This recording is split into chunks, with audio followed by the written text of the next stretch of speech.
very fantastic morning to you out there, people of Lagos. Welcome to another insightful edition of Lagos Transport Trends and Perspectives. And of course, this is your weekly guide to the pulse of mobility in Africa's most vibrant city, the city of Lagos. My name is Mike James, and of course, I'm standing in for Victor Oteri, who is unavoidably absent. And for the next 45 minutes thereabouts, we'll be exploring the innovations, successes, and ongoing projects shaping the Lagos transport landscape. From road expansion to waterways development, BRT advancement to the last mile solutions, we break down what's working, what's changing, and what it means for you, whether you're a commuter, a transport operator, or a policy maker. So today on the show, we shall be exploring the dynamics of effective bus commuting in Lagos State. And one of the most densely populated cities in Africa, being Lagos, with over 23 million residents, navigating the bustling streets of Lagos can be a challenge, especially when it comes to public transportation. Now, Lagos, we all know, has a well-established bus system that plays a crucial role in the daily commute of thousands of people. The Lagos Bus Rapid Transit System, along with other bus reforms initiatives, provide vital connections across the city. However, with the city's heavy traffic and, overcrowded buses and sometimes unpredictable schedules, effective commuting requires more than just hopping on the nearest bus. So how can we make the bus commutes more efficient? That's why we're going to be, touching down on this topic, understanding the dynamics of effective bus commuting in a Lagos State. And, the man at the helms of affairs when it has to do with bus service in Lagos State is right here with me in the studio. He's none other than the person of Mr. Idowu Oguntona, and he is Managing Director, Chief Executive Officer, Lagos Bus Service Limited, LBSL. Good morning, and it feels good to have you on the show this morning, Mr. Oguntona. Good morning, and good to have you on the show. Maybe I think you have to move closer to the microphone. All right, thank you. All right, so Mr. Oguntona, it's quite a while we featured you on this platform. How is your agency faring in the public transportation space of Lagos? Take my listeners through. All right. Thank you very much, Mike. It's indeed a pleasure to be here on your show. Absolutely. To basically just share, what we do with Lagosians. Right. And just like you've rightly said in your introduction, we are responsible for the bus system. Mm-hmm. Again, the objective of Lagos State government is to drive an integrated multimodal public transportation system. Absolutely. That cuts across the rail, the water, and the road. We essentially are responsible for the road, the bus transportation system, which of course is like the backbone of any public transportation, because every journey starts on the road and then also ends on the road. Right. To that extent, we're playing a very pivotal role, in the delivery of the multimodal public transportation system, which very much aligns with the traffic management and transportation agenda of Mr. Governor under the themes, strategic priorities for the state. Like you said, I heard the company called Lagos Bus Services Limited, right, which is the Lagos State government state-appointed bus operating company. Okay. Our mandate pretty much is around providing modern, safe, reliable public transportation system that integrates with other modes, that is affordable, all right, that is also socially inclusive. Right. All right. And the company was established in 2019 at the onset of Mr. Olushola Babajide Sanwo-Olu's first term. And back in 2019. Correct, yes. Right. Okay. And so the company has been in operation for about 6 years. Last year we celebrated our 5th year anniversary, and there were a couple of things that we actually just took we took inventory of what we've been able to achieve, all right, under the leadership of the governor. It was interesting for us to note that we had been able to provide mobility for, as of last year, 50 million Lagosians. Where we checked our record at the end of last year, we were already getting into 60 million. 60 million. In terms of providing ridership for Lagosians. And then in terms of our route coverage and expansion, back when we started in 2019, 2018, we were just operating on just 5 routes at a time. That has expanded to about 40 routes right now. All right. Also playing to our mandate of ensuring that everybody is included in the provision of our service. On a daily basis, okay, I think the other thing is in terms of our fleet size. Okay. All right. We started out then with just about 50 buses. We'll definitely get to that. Yes. But yes, you mentioned some figures now as last year. So let's gauge your performance vis-a-vis your target for last year. How would you rate your performance? I mean, it was good. So we have KPIs by which we measure ourselves. And one of the KPIs for measuring, an efficient public transportation is your ridership, right? How many people are you carrying? All right. On a daily basis? On a daily basis, we carry about 60,000 people. 60,000? Yes, on a daily basis. Altogether? Altogether, yes. Across our different routes. Okay. So we carry about 60,000 people on a daily basis. And then when we looked at our record last year, I mean, it's been a story of growth. It's been year-on-year growth. All right. Last year, I think we did roughly almost 11 million in terms of passenger ridership last year, which was pretty much, within the target that we had set ourselves up for, which is also in line, with the targets that Lamata, being the regulator for the formal public transportation system, had also set for us. So in terms of achieving our goal for last year, I think pretty much we were able to achieve so we can say 90%. Well, they're about 90%. they're about, yes. All right. So now you mentioned that your mandate as an agency is to provide a bus service. Correct. For the people of Lagos. So as we speak today, how many buses can you boast of in your fleet? Okay, so our fleet size is about 300. 300 yes, buses. And we're like the largest public transport provider within the state at the moment. Yes, please. So let's begin to break things down now. Yes. How many routes does LBSL operate in Lagos? Let's break it down in bits. Okay, all right. So about 40 routes. 40 altogether? Yes, that's what we currently operate. Yes, and I can just run you through let's run through a few of them. Yes. All right. So we have, of course, I like to start from our longest routes. All right. Starts from Oshodi all the way to Aja, which is about 42 kilometers. All right. We also have from Bega to the island. Okay. We have from Oshodi to Abulegba as well. All right. Along the Lagos-Badagry corridor, we also have from Trade Fair, from Festac Mile 2, all right, running all the way to the island. All right. We also have from Dokwemo as well. Dokwemo running to the island. We have from Ikorodu. All right. We have a service from Ikorodu that goes all the way to the island. We have from Mile 12 to Apapa. I mean, we are scattered almost across the whole metropolis. Yes. All right, Lagos, Nigeria. You're listening to the voice of my guest is Mr. Idowu Oguntona. Yes. He's MD, CEO, Lagos Bus Service Limited, and we're getting to understand the dynamics of effective bus commuting in Lagos State. Let's take some traffic reports. There's a flash update here coming in from the Shomolu end of town, and it talks about the barrier on Kata Bridge, which has been installed, which was installed on Sunday. Here it has been accidentally pulled down, thereby causing heavy traffic, a busy one on Kata Bridge inwards Idowu. But then officers are very much on ground managing the traffic. And then I will take a detour to Mushin, where we've been keeping an eye on a 40-feet container laden truck that developed a back tire problem and broke down there just after Alakara police station by car wash inward Idowu. But I understand efforts is on to have it evacuated as quickly as possible. It's not affecting traffic in any way, but no cause for alarm. It has to be off the road in no time. So let's see if we can squeeze in just one more report so we can have more time for this conversation. Okay, so we have this one here. Okay, the one at Oguntona has been evacuated, just to remind you about that one. All right, so back to the show. It's Lagos Transport's Trend and Perspective here on Lagos Traffic Radio 96.1 FM. And today we're getting to understand the dynamics of effective bus commuting in Lagos State.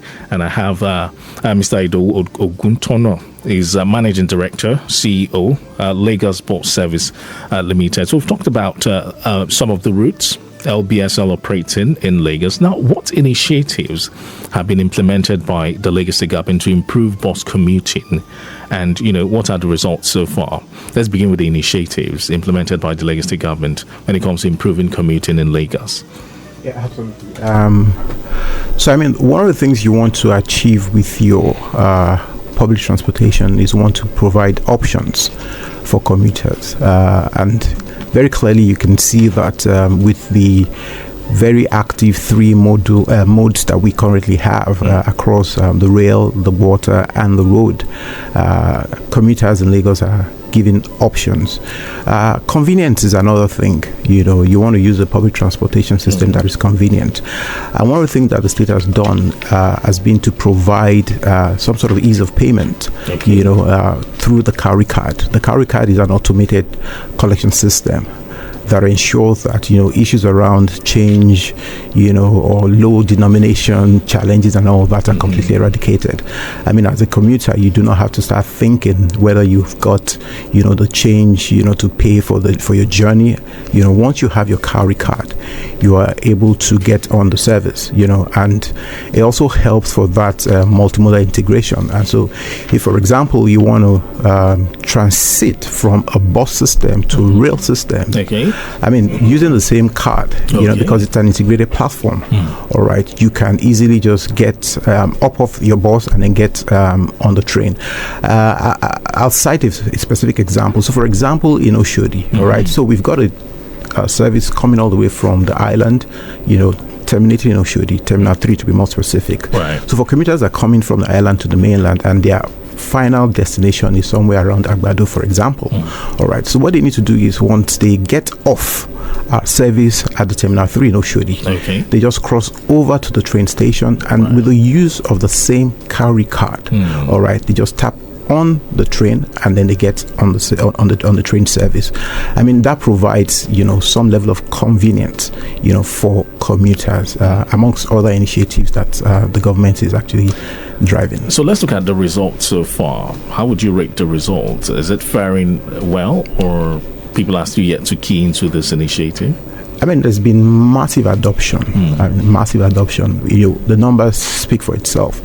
Just like I said initially when I started, the conversation, we started from where, the service, the ridership was barely about 4,000 on a daily basis. To a point where we're talking 60,000. And the numbers for the rail system as well is been on the increase. It's been a journey, a growth journey. The service, it's very convenient, it's comfortable, right? And more importantly, I think I want to just touch on this at this point in time. It's extremely affordable. Yeah, and that's been a major incentive. Speaking in terms of figures, right? The state's regulated transport service, right, is at least 50% cheaper than the alternative. In this instance would be the informal operators. And that is such a huge incentive, for people to take on the service. And in recent time, what we're beginning to find out is that there's been significant escalation, right, in terms of demand. There's been massive modal shift, people moving from the informal, all right, into the formal sector, obviously because it's extremely affordable. It's convenient, it's comfortable, it's safe, it's secured. So in terms of adoption, I just say that there's been massive improvement in the adoption. All right, Lagos, let's begin to take the conversation to the next level. Right. You two can join the conversation. Right. Yes, if you've got one or two questions briefly for my guests regarding bus service in Lagos State, feel free to connect with us via 0915 387 7127, or you can send us a message via WhatsApp if you are not on the wheels at 0809 912 0777. If there are areas where you need you want to see some improvements, yes, it's a new year, so the MD is right here to note down your concerns. 0809 912 0777. That's for WhatsApp, and 0915 387 7127. All right, my guest is Mr. Idowu Oguntona. is Managing Director, CEO, Lagos Sports Service Limited, LBSL. And we're getting to understand the dynamics of effective bus commuting in Lagos. All right, so let's take a look at the live cameras. Let's talk about what traffic is saying. We have the stretch of Bagada connecting Yanwuru before us here, and I can tell you that things are looking pretty fair. The roads are looking quite smooth, and traffic seems to be very free along the Bagada end connecting Yanwuru at this time. And looking at underneath the Oshodi Bridge, well, it's a little bit of slow moving traffic right underneath the bridge there, owing to high pedestrian movement, and we have some buses just backed by the side of the road trying to pick passengers. But of course, for a lamp, 1 or 2 traffic managers cited, making sure things are done appropriately. All right then, so back to the conversation on Lagos transport trends and perspectives. Now let's begin to talk about the challenges faced by commuters using LBSL buses in Lagos, and how can these challenges be addressed. Let's look at the challenges first. I mean, it's bus operations. You're dealing with a growing population. Right. All right. So I'll be the first to admit that definitely our commuters go through challenges on a day-to-day basis.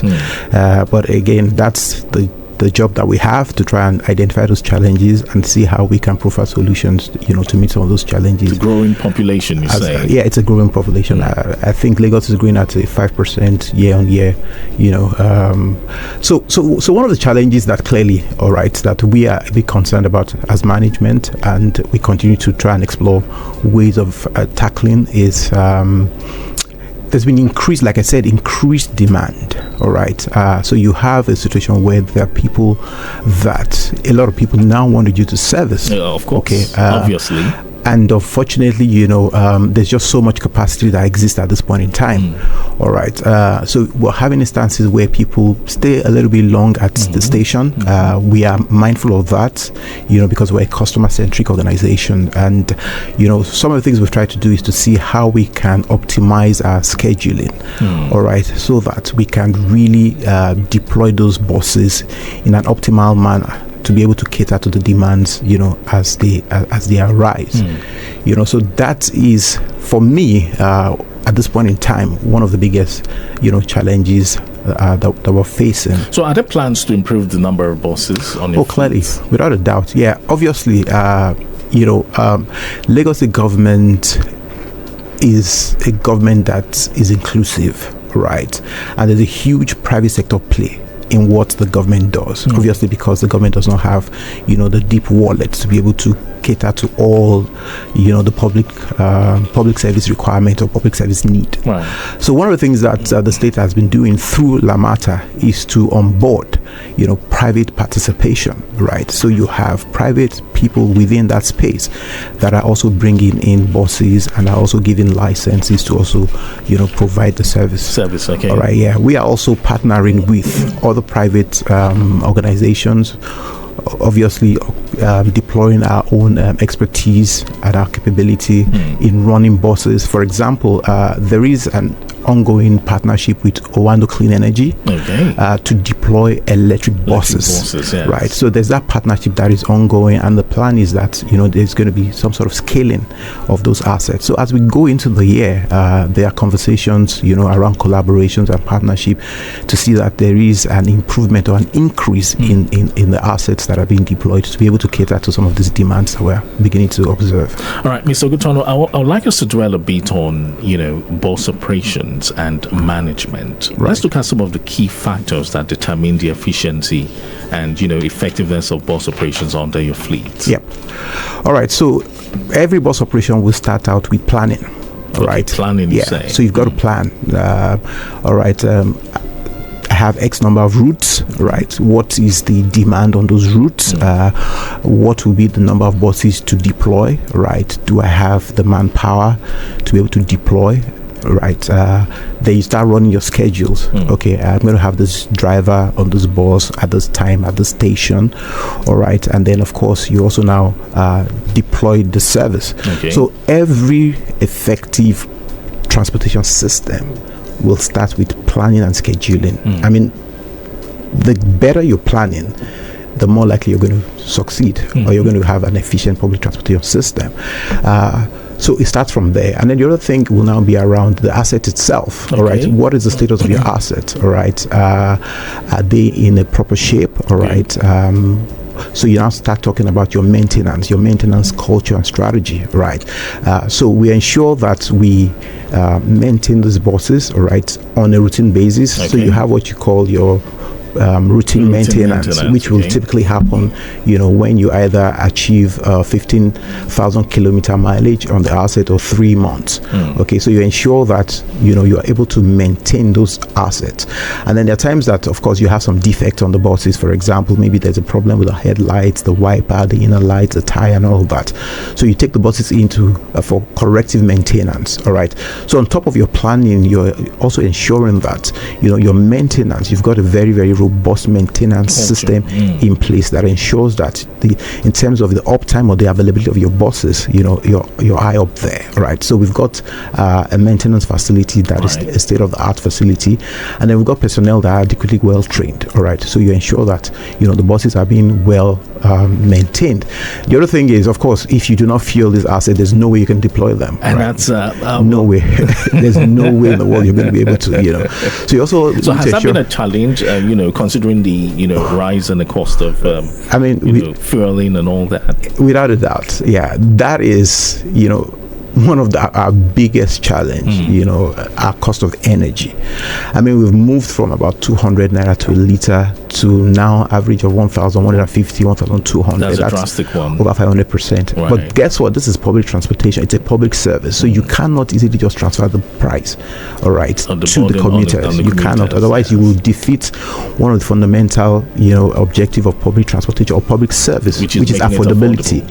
All right. Yeah. So that's been a major issue. But again, we try to ensure we have a watertight supply chain system. Okay. All right.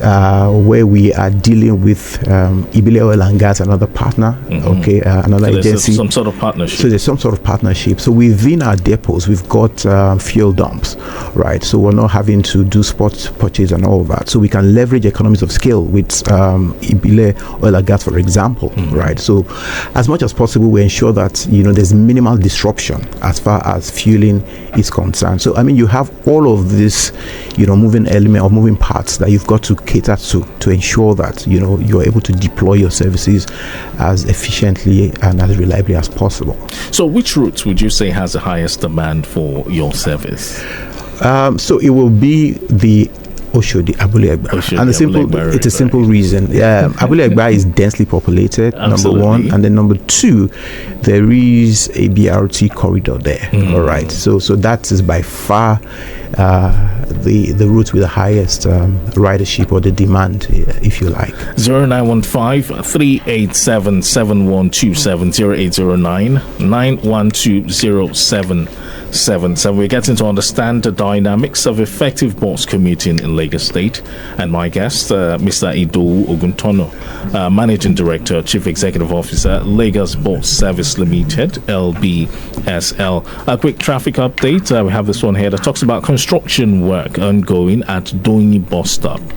Adequate structure on ground to manage the flow of traffic. Things are still quite in order. Despite that, at least for now. But let's see how it goes. More news will be coming in. Okay, so at Majidu inwards Ogolonjo, we recorded an impediment involving a container carrying truck. But it's off the road now. That's the latest just popping in regarding that one. And movement seems to have improved on that stretch. All right, 0915-387-7127. The program is Lagos Transport Trends and Perspectives, and we're getting to understand dynamics of effective bus commuting here in Lagos State. 0915-387-7127. So let's look at how, bus operators now, can improve their service to meet the demands of commuters. What are the, strategies you have for this new year in terms of improving service delivery to meet the demands of commuters, especially along the, areas where we have the most ridership, the Abule Egba Oshodi corridor? So what plans do you have for them in this new year? I mean, excuse me. I mean, again, it's... it's responding to the demand, really, right? So we're going to be spending more time in ensuring that our planning and our scheduling is improved. Part of the things we've also set ourselves to do is to invest heavily in training for our drivers.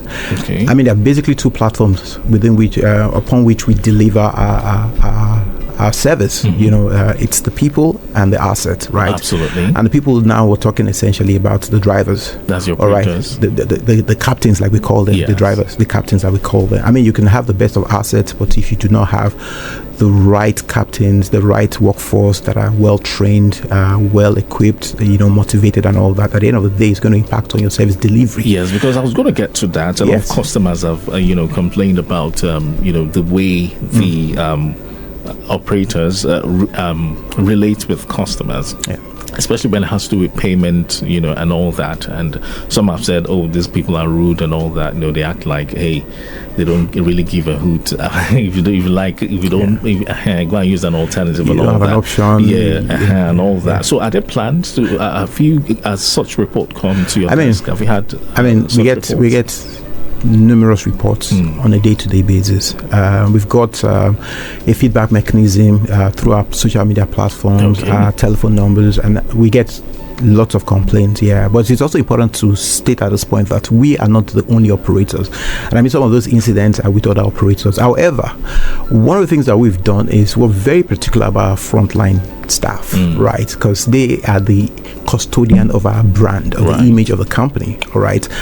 And being a company, an organization that is customer centric, all right, one of the things we do very seriously is to have a structured training.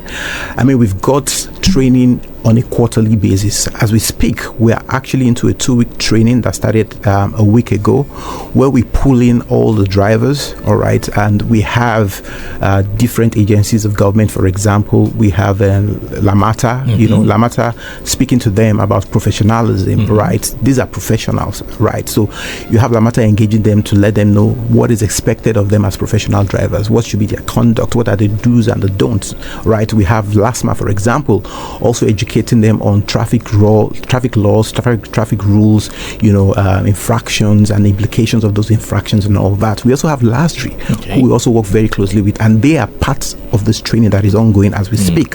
So LASTRI is speaking to them on, defensive driving, trying to help them to enhance their driving skills and all that. We have VIS as well, speaking to them on the safety checks that is required, before you deploy your buses and all that. And then in-house, we've got a fully certified training school from where we have trained about 3,000 people, in some instances from zero knowledge to proficiency, male and female inclusive, all right? And part of the curriculum we have is around, customer relationship, right? And emotional intelligence.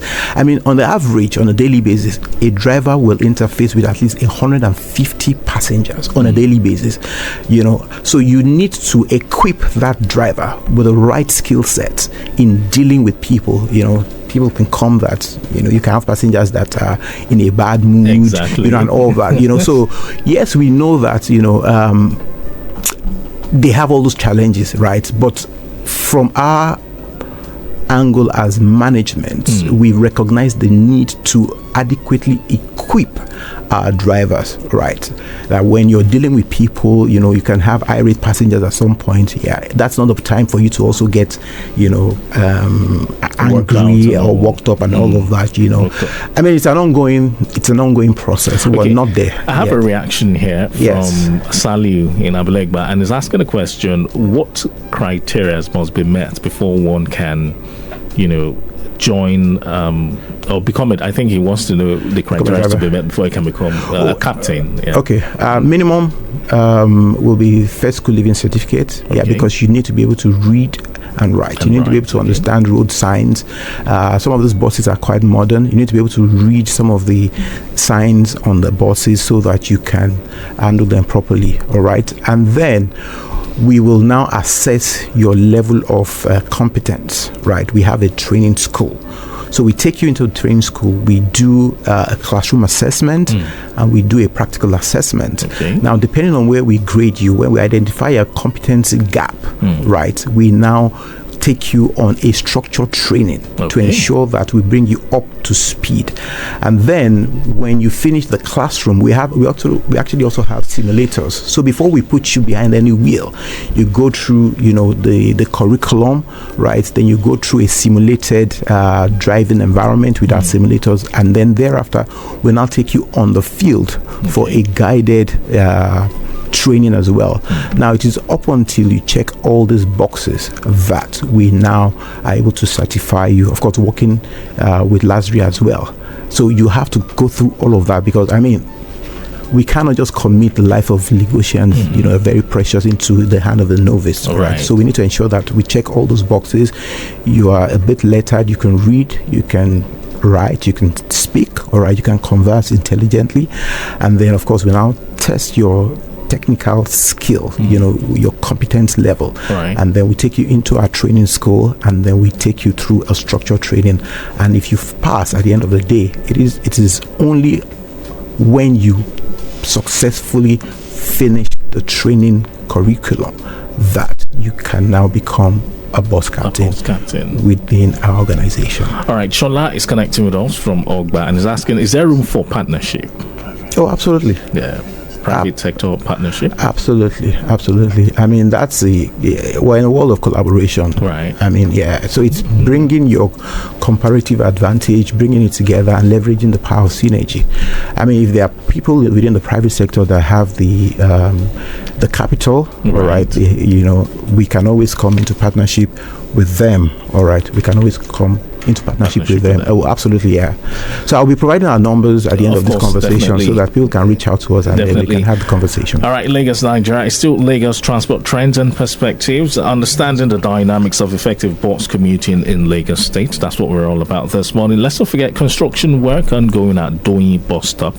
Adequate structure very much on ground. Things are still moving fine for now, but be on the lookout if you're going to be applying that corridor soonest. All right, Mr. Idowu Oguntona is my guest. He is Managing Director, Chief Executive Officer, Lagos Sports Service Limited. All right, and we're having great conversations this morning on the show. So let's talk about, let's take things from the perspective of technology now. What role does, or can technology play, in the management of your buses? There's only one way to drive efficiency in public transportation, and that's using technology. That there's no other way. For example, a case in point is this collection system. It used to be a nightmare. One of the major issues of disagreement back in the days between the commuters and people used to be around change, and all of that, and then you're holding the other passengers up because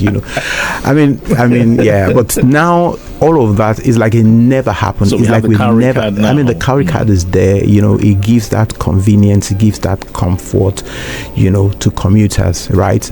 And then also in terms of the planning itself, when you need to begin to plan for up to 1,000 trips, which is what we do on a daily basis, we do average of 1,000 bus trips. That is huge. Doing that on an Excel can be a nightmare, right? And then you're rostering about 500 drivers on a daily basis in a way that there is equity amongst them and all that. Right. So technology plays a critical role in being able to do your planning and your scheduling, right, very well. One of the things we've also done, of course, is to also automate and integrate all our business processes within. Okay. All right, yes. So we've got an ERP system that ensures that there's no usage of paper within our environment. Okay. All our business processes are fully automated and integrated. So online, I can't remember the last time I signed off on the paper memo. Everything is done, within an automated environment. So because of our time, I'd like us to tilt the conversation now towards commuter experience, because it's very, very crucial. Yeah. Commuter experience and safety. So let's talk about the common complaints from commuters using the LBSL buses in Lagos. It's the delay in service, without a doubt. I'll be very honest to say, yes, it is a challenge. But guess what? What's being done to improve this? We're working on it. Like I said, there are two things you can do: improve your planning and deployment, and scale your asset availability. All right, those are the two things that you can do, and those are the conversations that we're currently having at this point in time. But again, one of the things we try to do, like I said, is to continue to engage with our personnel to ensure that they provide the right kind of engagement, the right level of information. I mean, bad information is better than no information. Absolutely. All right. If I know that the next bus is going to come in 1 hour's time, I know. Then I can explore my options. All right. And so those are some of the things we're telling our frontliners to say, guys, yes, I know people might be a little bit irate, they might be impatient, but you owe it a duty to them to communicate, to say these are the challenges we're having. And at times, because of the traffic situation, at times, when the buses go on the first journey, on their return, they might, encounter some challenges and all that, which, it's normal. This is bus operations. You will always have those instances and absolutely. Okay, let's quickly look at safety, commuter safety now while using those buses. Are there measures? What measures can be taken to prevent, accidents or even crimes? Oh yes, so first off, the safety starts from the depot. The depot is where we deploy our service. So the first thing we do is we have our pre-rollout checks, right? No bus is taken out of any depot without the pre-rollout check, right? You're checking your headlight, you're checking your wipers, you're checking your tire pressures, and making sure that the buses are in good condition. Then 2, the drivers themselves, right? You check them, right? We have morning drills, morning conversation, pep talk every morning. You're checking, and then we also do random alcohol tests. So we've got breathalyzers where we check to be sure that our drivers are in a sane, and all that. All right. So our time is fast spent. I must confess, our time is fast spent. I wish we could have this conversation go on a bit longer. But Mr. Idowu Oguntona, I must say a very big thank you for coming on board the program this morning. Thank you so much. Lagos, Nigeria. We've been getting to understand the dynamics of effective bus commuting in Lagos State. My guest has been Mr. Idowu Oguntona, Managing Director, CEO, Lagos Bus Service Limited. Thank you so much for coming on board once again. I must also appreciate Mr. Afolabi Olawale of the Public Affairs Department, Lagos Bus Service Limited. And, my executive producer is Tayo Akonle. Lagos Transport Trends and Perspectives will come your way next week Tuesday at exactly 9:15. Let's not forget Olamet Benita. Thank you so much for your assistance here in the studio. My name is Mike James. To have yourself a wonderful Tuesday.